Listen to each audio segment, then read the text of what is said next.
Vous souhaitez présenter une demande au titre du programme Expérience internationale Canada? Avant de faire votre demande, consultez notre site Web pour savoir si votre pays fait partie du programme et, si oui, quelles catégories sont à votre disposition parmi les 3 options offertes. Consultez notre rubrique « Aperçu de la procédure de demande » pour avoir un aperçu de toutes les étapes à suivre pour présenter une demande.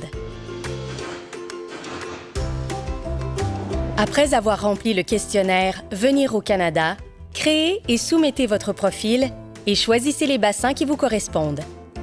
En attendant une invitation à présenter une demande, commencez à préparer vos pièces justificatives. Cela peut prendre un certain temps, il vaut donc mieux commencer tôt. Assurez-vous d'obtenir le bon certificat de police. Consultez notre site Web pour des instructions précises. Si vous recevez une invitation à présenter une demande, vous disposerez de 10 jours pour l'accepter ou la décliner. N'oubliez pas que toutes vos échéances seront à l'heure UTC. Vous n'êtes pas prêt à accepter l'invitation? Vous pouvez décliner l'invitation, retourner dans le bassin et être admissible pour une autre invitation. Par contre, si votre invitation arrive à expiration, votre nom sera retiré du bassin. Vous disposez de 20 jours à compter du moment où vous acceptez votre invitation pour présenter une demande complète de permis de travail. Si vous postulez dans la catégorie « Jeunes professionnels » ou « Stage coop international », votre employeur doit payer 230 $ canadiens de frais de conformité de l'employeur et soumettre votre offre d'emploi en utilisant le portail des employeurs.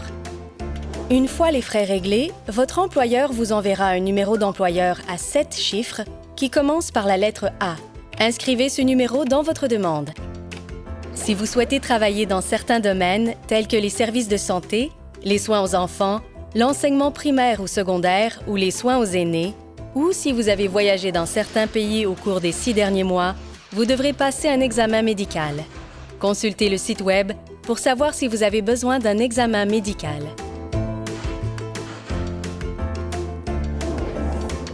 Téléversez tous les documents justificatifs. Si vous ne pouvez pas obtenir un document à temps, vous pouvez téléverser une lettre d'explication ou une preuve que vous avez demandé le document.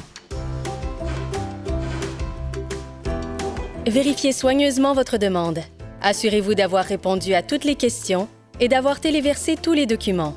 Revoyez vos réponses en cliquant sur « Modifier mes réponses ». N'attendez pas à la dernière minute pour soumettre votre candidature. Payez les frais en ligne avec une carte de crédit par l'intermédiaire de votre compte d'IRCC. Si vous devez fournir des données biométriques, vous recevrez une lettre d'instruction pour la collecte des données biométriques dans les 24 heures suivant la présentation de votre demande complète. Vous avez 30 jours pour fournir vos données biométriques à un centre de réception des demandes de visa. Vous devrez peut-être vous rendre dans une autre ville ou un autre pays pour les fournir. Consultez notre site Web pour connaître le centre de demande de visa le plus proche de chez vous et prenez rendez-vous dès que possible. Assurez-vous de vérifier vos dossiers de courriel et de courrier indésirables, car on pourrait vous demander d'autres documents. Après avoir téléversé des documents supplémentaires, assurez-vous d'appuyer sur « Suivant », de fournir une signature électronique, puis d'appuyer sur « Transmettre ». La mention « Fourni » doit figurer à côté du document que vous avez téléversé. Si vous avez besoin de plus de temps pour obtenir un document, pensez à demander une prolongation en utilisant le formulaire web d'IRCC et sélectionnez « Expérience internationale Canada » dans le menu déroulant. Il faut compter 56 jours pour traiter votre demande à partir de la date de soumission. Le traitement ne commencera que lorsque vous aurez soumis vos données biométriques et s'arrêtera si nous vous demandons des documents supplémentaires. Dans l'attente d'une décision, consultez notre site Web pour savoir quels sont les autres documents dont vous pourriez avoir besoin, tels qu'une assurance maladie complète, l'équivalent de 2 500 $ canadiens sur votre compte bancaire et un passeport valable pour la totalité de votre séjour au Canada. Si votre demande est approuvée, IRCC enverra une lettre pour le point d'entrée sur votre compte d'IRCC. Apportez cette lettre au Canada. Un agent des services frontaliers canadiens vous délivrera votre permis de travail au point d'entrée du Canada. Examinez-le attentivement avant de repartir. Assurez-vous que la durée du permis de travail correspond à celle à laquelle vous avez droit. Si vous avez passé un examen médical, assurez-vous qu'il n'y a pas de restriction médicale sur votre permis de travail dans la rubrique « Conditions ».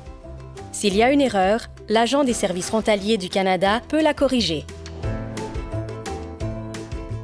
Assurez-vous que votre demande de IC et les documents justificatifs sont complets et exacts. En faisant cela, vous serez sur la bonne voie pour vous lancer dans une aventure passionnante de travail et de voyage au Canada.